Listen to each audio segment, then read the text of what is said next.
This is a Thunder Game Report.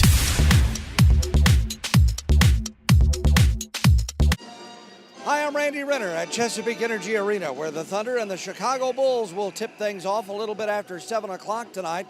The Thunder on a big-time roll. They've won 15 out of their last 16, 7 in a row, and 12 in a row here at Chesapeake Energy Arena. If they win tonight, it'll tie an all-time franchise record. The Bulls going right the other direction. They have lost 12 of their last 15 games. They've had all kinds of injury problems.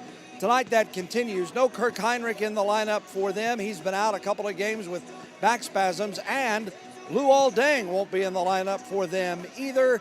That will really hurt the Bulls' effort tonight. We had a chance before the game, just a few minutes ago, to talk to both head coach Scotty Brooks of the Thunder and Tom Thibodeau of Doubles.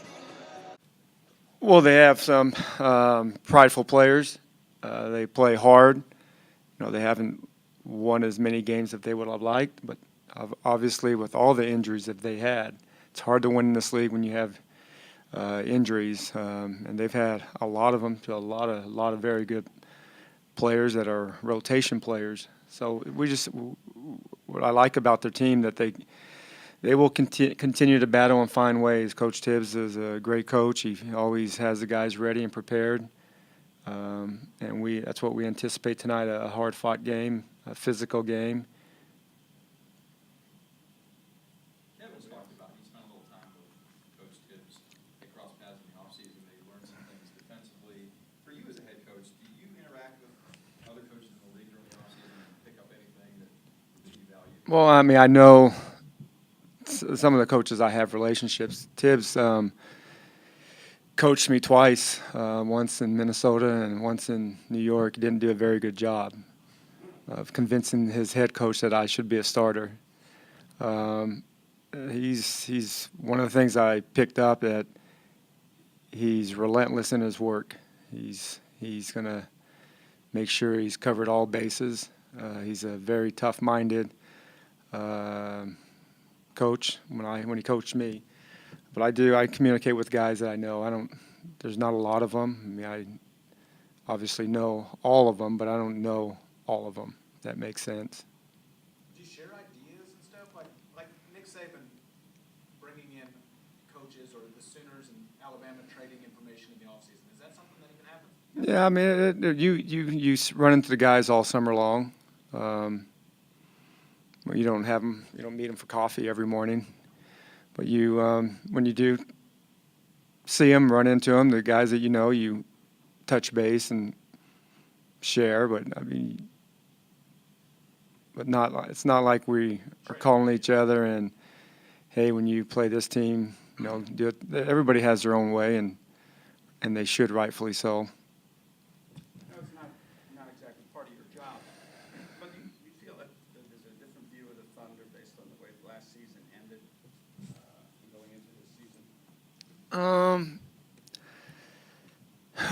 I mean, obviously it didn't end the way we wanted to. The injury with Russell, it was tough to overcome, but it's something that we knew we had to figure out ways to play well without him. I thought we played pretty good. We came within 3 games of basically a 1-minute game, and we ended up losing all 3 of those games against Memphis. But going into this season, we still knew we had a good team. We have a core group of guys that been together for quite some time, and with Kevin and Russell, we knew Russell was going to come back sometime early part of the season. But going into this season, we knew we were going to have a good team. Am I surprised at our record the way it is? I don't really look at it that way. I just look at trying to play good basketball every night, and we have an opportunity to continue to improve as a group.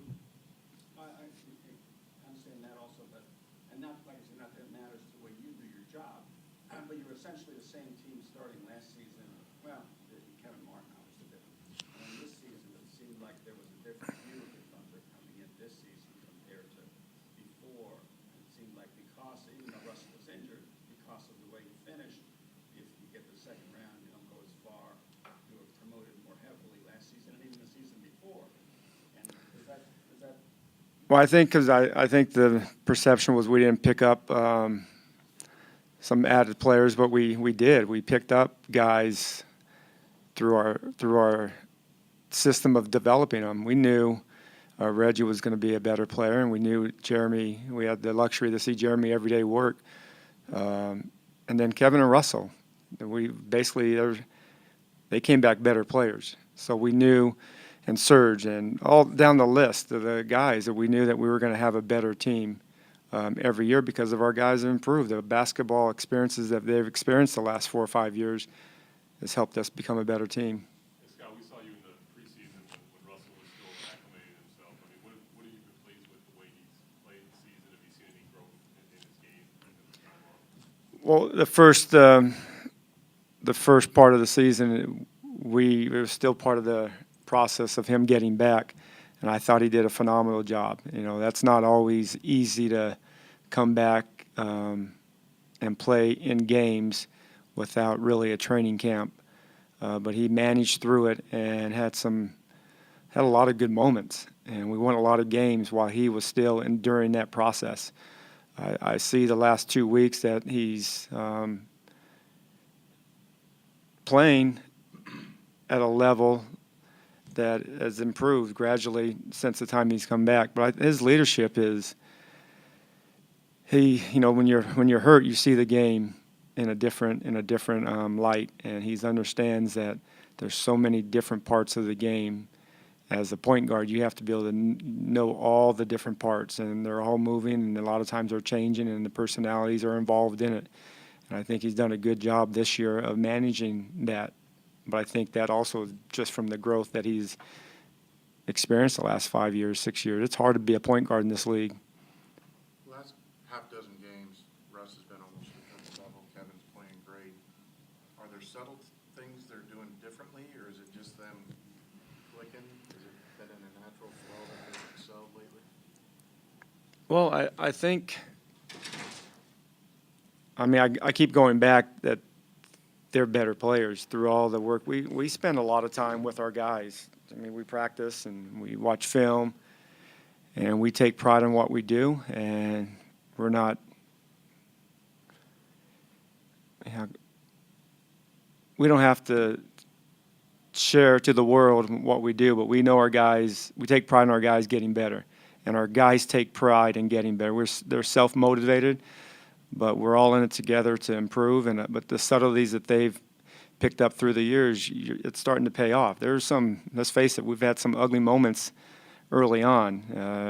3-on fast break, 3-on-1. It was like, sometimes it looked like it was a 1-on-3 at times. Our spacing wasn't good. We had turnovers, a bad shot, but all those experiences with each other helped us improve, and we're seeing a pretty good team play well together now. Coach, it looks like Russell's on the verge of being better than he ever was.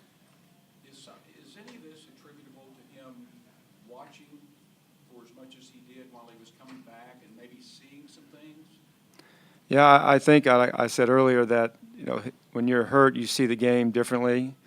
You see all the different parts of the game, and then an extra year of experience helps. He's played a lot of basketball, and I know he missed the playoffs and a lot of the summer work, but you mature not only physically but mentally as a player, and his leadership capability has gotten better over the years through all the experiences that he has had over the years. But he's a very good player. He's an all-star player for a reason, and that reason is he plays with a lot of heart, and he plays with a lot of passion. He plays with a lot of emotion, and he's done a good job of really figuring out how to continue to help his team get better. I asked Russ about it the other night. I was just curious what you thought about it. He's taken more threes this year, but he's also taken fewer long two-pointers. Yeah. Something that you guys kind of encouraged him to do. Three is. Yeah, we've talked about that many years. All of our players. Why take a 22-footer when you can step back, a foot or two, and get 3 points out of it? It's basically the same percentage shot, and he's figuring that out. We don't want to have him stop taking twos. We got some guys that can make twos. Jeremy's is a guy that can make them. Serge, Kevin, and Russell. their pull-up twos are good, but when it's from 16 to 17, but why take that 21 footer when you can step out a few more feet and get 3 points out of it? So I think as we continue to develop as a team, we want to use that part of the game. But he's done you can see as the numbers say.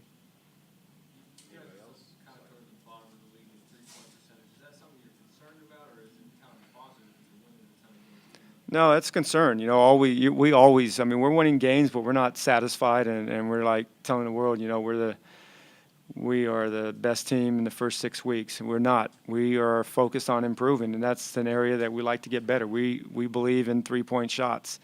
We haven't shot the ball well. It has improved. We also want to get better, not turn it over. But that's obviously has been a problem for a while now. But 3-point shooting, we feel that's a big part of the game, and I like to take more. I like to take more, obviously make more, but that is the concern. Anybody else? You were not pleased with what you saw defensively. Was there anything particularly that you haven't liked about the defensive play? Overall, I think it's been very good for the most part. And even last night, I didn't like the way we ended the second quarter. We had the 2 missed free throws, and then we gave up the 3, which was a 5-point swing in, 10 seconds. So what was a 6-point game, or should have been a 6-point game, it ended up being 11 at the half. And then we fought back to get it to 3, I believe, with 5 minutes to go. And then we let go of the rope there at the end of the third. So, but, like right now, we're in the midst of a lot of games in a short amount of days with a lot of guys out of the lineup. So you're trying to make your adjustments, in ballrooms and things of that nature. So that's somewhat challenging. But I like some of the things that are happening. I thought Jimmy had a very good second half. I thought DJ did a good job overall. He's getting more comfortable. So those were positives. Now we got to, tighten things up. And, our margin of error is small, so we have to play with great intensity all the time. Tom, how would you assess Westbrook's play since he's come back from injury? Yeah, terrific. Their team is, when you look at their team, the depth, the way they play, they're so sound on both sides of the ball, virtually, top 5 on offense, top 5 on defense. So when you have that type of balance and they play so unselfishly on both ends. They play for each other, so that's why they're good. But him individually, you see. No yeah. No, I think the game is, I think as they've gotten more experience, the game is slowed down, and they know how to play off each other and make plays for the team, and they read defense as well. So, but his explosiveness looks good again. Is everybody else good to go tonight besides Kirk? Lou is out. What does Lou have? Achilles. Same issues? Yeah, Achilles area, region. Calf, I don't know. Tom, how tough is it to manage your team in a way that you can fend off fatigue when you're playing a lot of games, you're playing guys more minutes than they normally would anyway because of the injuries? How tough is it to battle that battle? Well, that's the challenge, I think, for everybody. When you have injury, like how quickly you could adapt to change. Now, the thing that makes it a little different, DJ coming in from the outside, having to learn, an offense, learn a defense, learn his teammates, that's a bit of an adjustment. But the fact that he's been around and he's done it before, I think is a big plus. Tom, you guys talking about DJ willing to come in on such short term and kind of, cram all this stuff in. The other side is does that also say that with Marcus Teague, you guys are not pleased with the inconsistencies of how the team functions when he's out there? Well, I think it's our whole team. And, Marcus has had some very good moments. He's had some moments in which I think he's capable of doing better. So, but it's our whole team. We have to, as I said, our margin of error is very small. And so we can't have a 3 or 4 minute stretch where, we jog back or we don't finish our defense or we challenge the shot, but then we don't get to a body. We give them a second or third crack at it. We can't have that. And offensively, we've got to make quick decisions. The ball has to move. We can't settle for tough shots. Is he behind developmentally where you think he should be in his second year? He's young, and there's going to be a learning curve. And he's got to keep working at it. And he's, as long as he's improving, he'll be fine. Will Mike or Tony start for Lou? I'm not sure yet. You talk a lot about the challenge of staying focused with the It was a good numerous pause there. distractions. That was an excellent pause. Sorry. Pregnant.